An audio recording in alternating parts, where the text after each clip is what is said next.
Iba't ibang hakbang kontra korupsyon ang isinusulong ng tumatakbong senador na si Pastor Apollo C. Quiboloy ng Kingdom of Jesus Christ.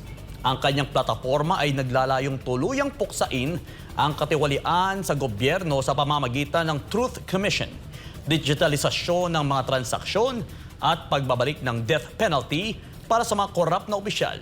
Narito ang balita ni Valdi Vinagracia. Patuloy na hamon sa bansa ang talamak na korupsyon na itinuturing na pangunahing balakid sa pag-unlad ng Pilipinas. Sa 2023 Corruption Perception Index ng Transparency International, nasa ika-115 pwesto ang Pilipinas.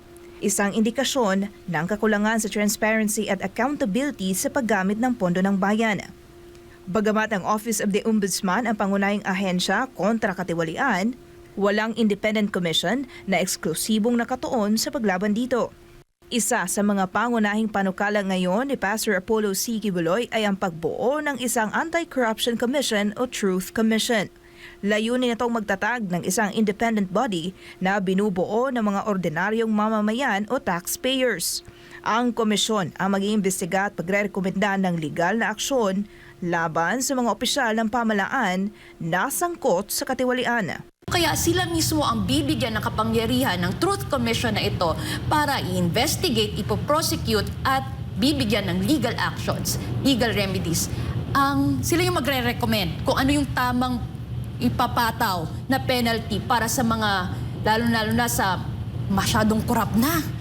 Bilang bahagi ng kanyang Zero Corruption Platform, nais din ni Pastor Quiboloy ang pagpataw ng death penalty sa mga opisyal na napatunayang nagdulot ng matinding pinsala sa kabutihan ng publiko at interes ng bansa.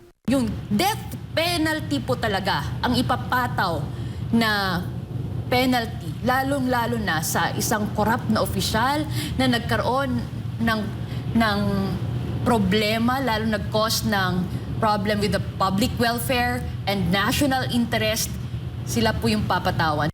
Isa rin sa mga nakikitang solusyon ni Pastor Apollo upang masiguro ang tamang paggamit ng pondo ng bayan ay ang digitalisasyon ng lahat ng transaksyon sa gobyerno. Dapat digitalize na din yung payment, even yung pagbayad mo sa mga taxes. Wala nang human contact, okay? Pag magbayad ka, digitalize pa rin. And at the same time, hindi lang yon, even the government expenditures, makikita na yan lahat. Yung procurement, yes, accessible, digitalized na.